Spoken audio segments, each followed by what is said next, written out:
आप सभी को जय मसीह की। और आज हम पढ़ेंगे भजन संहिता 32 अध्याय उसकी 1 ऐसे पढ़ेंगे। तो लिखा, क्या ही धन्य है वह जिसका अपराध क्षमा किया गया और जिसका पाप ढांपा गया हो।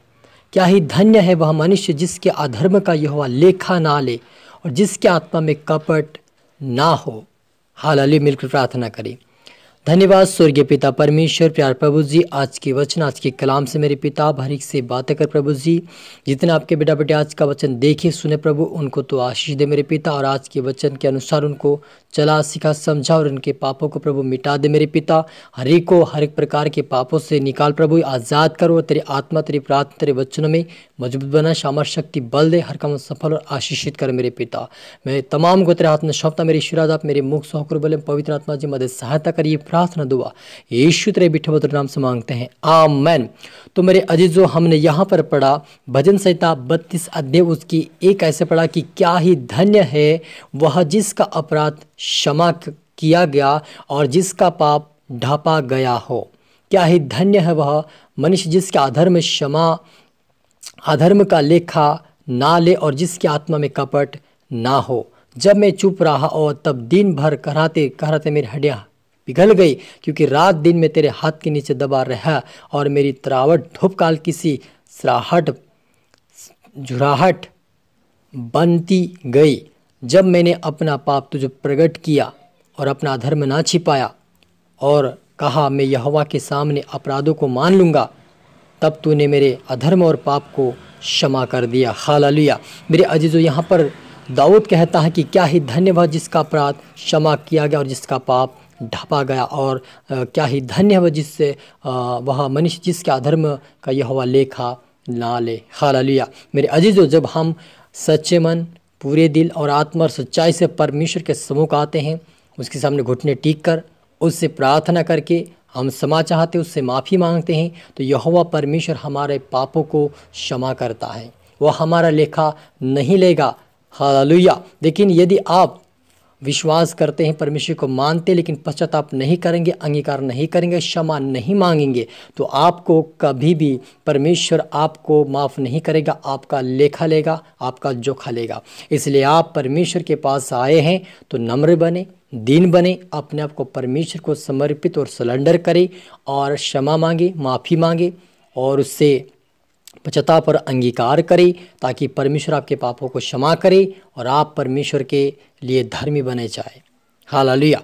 और जब मैं अपना पाप तुझ पर प्रकट किया और अपना अधर्म ना छिपाया और कहा मैं यहोवा के सामने अपराधों को मान लूँगा, तब तूने मेरे अधर्म और पापों को क्षमा कर दिया। इस कारण हर एक भक्त तुझसे ऐसे समय में प्रार्थना करे जबकि तू मिल सकता है। निश्चय जब जल की बड़ी बाढ़ आए तो भी उस भक्त के पास ना पहुँचेगा। हालेलुया। मेरे अजीजों, यदि यहाँ पर लिखा है कि जब हम अपने पापों को मान लेते हैं, जब हम अपने जीवन में सारे पापों को छोड़ देते हैं, पापों को मान लेते और छोड़ देते हैं और परमेश्वर के पास आते हैं, उससे कहते हैं और वो परमेश्वर हमें क्षमा करता है, और जब हम क्षमा किए जाएंगे, हमारे पाप क्षमा कर देगा परमेश्वर, हमारा लेखा नहीं लेगा, तब परमेश्वर कहता है कि जब उसके पास बड़ी बाढ़ आए तो भी उस भक्ति के पास ना पहुँचेगी। हालेलुया। मेरे अजीजों, यदि हम परमेश्वर के साथ वफादार ईमानदार में चलेंगे, उसके वचन पे चलेंगे, उसकी प्रार्थना में बने रहेंगे, तो परमेश्वर कहता है कि उसके पास बाढ़ का मतलब चाहे बीमारी की बाढ़ हो, पाप का बाढ़ हो, समस्या का बाढ़ हो, गरीबी का बाढ़ हो, कंगालपन का बाढ़ हो, शैतानी शक्तियों का बाढ़ हो, लेकिन आपके पास वो नहीं पहुंचेगा। वो परमेश्वर आपका फेवर करेगा। कब? जब हम उसके आज्ञाओं को मानेंगे। इसलिए यहाँ पर मुझे परमेश्वर के सामने अपने आप को समर्पित करके क्षमा और अंगीकार करें, ताकि परमेश्वर क्षमा करे और कोई भी विपत्ति हमारे ऊपर ना आए। क्योंकि परमेश्वर कहता है कि धर्मी जन बचाया जाएगा, लेकिन पापी जन नष्ट किया जाएगा। इसलिए आप और मुझे धर्मी बनना है, परमेश्वर के डर और भय में चलना, उसकी छाँव पे चलना है, उस खुदावन के मार्ग पे चलना है, ताकि हम धर्मी बने और हमारे पाप क्षमा हो जाए और खुदावन के राज्य के वारिस बने। क्योंकि दाऊद के जीवन में जब गलतियाँ आई, जब स्त्री को नहाते हुए देखा और उस स्त्री के पति को उन्होंने मरवा डाला, और जब उसकी पत्नी को अपना किया, तब परमेश्वर ने उसके ऊपर ऐसी विपत्तियाँ भेजा कि उसका एक लौता पुत्र बेटा मारा गया।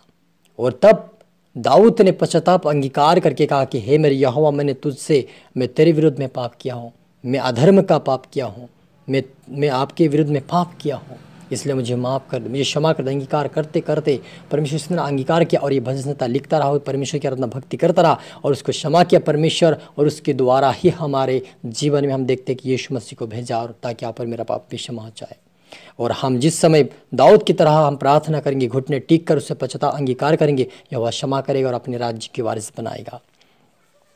तू मेरे, और वह कहता है कि तू मेरे छिपने का स्थान, तू संकट से मेरी रक्षा करेगा, तू मुझे चारों ओर से छुटकारे के गीतों से घेर लेगा। हालेलुया। दाऊद कहता है कि तू मेरे छिपने का स्थान, तुम संकट के समय मेरी रक्षा करेगा। हमारा परमेश्वर ही संकट के समय रक्षा करेगा।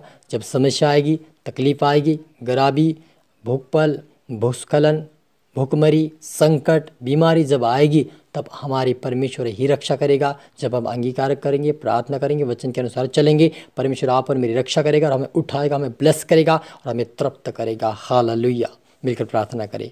धन्यवाद स्वर्गीय पिता परमेश्वर, प्यार प्रभु जी, आज के वचन, आज के कलाम से मेरे पिता आप हर एक से बात की आशीष की, आपका धन्यवाद प्रभु जी। जितने आपके बेटा बेटी देख रहे, सुन रहे पिता, मैं हर एक तमाम को प्रभु तेरे हाथ में सौंपता और हर एक के लिए मैं दुआ करता हूँ। पापों से बाहर है, बीमारी से बाहर है, गरीबी से बाहर, कंगालपन से बाहर, लड़ाई झगड़े से बाहर है पिता। हर एक व्यक्ति का पाप आज से यीशु मसीह के नाम से दूर होने पाए। हर एक व्यक्ति सारे पापों से बाहर है, गंदगी से बाहर है, समस्या से बाहर है प्रभु जी। मेरे यहोवा तो अपने लोगों की रक्षा करता, धर्मियों को तो बचाता है मेरे पिता, पापियों को नष्ट करता है। लेकिन जब पापी व्यक्ति भी प्रभु तेरे सम्मुख आता है, जब अंगीकार करता, पश्चाताप करता, पापी से पापों से क्षमा और तबाह करता प्रभु, उससे तो क्षमा करने वाला परमेश्वर और रक्षा करने वाला परमेश्वर पिता। इस सबके बेटा बेटी के जीवन में आज तेरा अनुग्रह छाए प्रभु। सभी को तू माफ कर, क्षमा कर पिता। इनको पापों से, बुराई से इनको निकाल प्रभु जी, और इनके जीवन में सारी तमाम समस्याओं को बाहर कर प्रभु जी। ओ मेरे खुदा, इनको ब्लेस और आशीष दे मेरे पिता। तेरी आत्मा में, तेरी प्रार्थना में, तेरे वचनों में मौजूद बना सामर्थ, शक्ति, बल दे, हिम्मत और हियाव धारी को उठा और ब्लेस कर आपके राज्य की वारिस बना मेरे पिता। मैं तमाम को तेरे हाथ में सौंपता मेरे प्रभु यीशु राजा।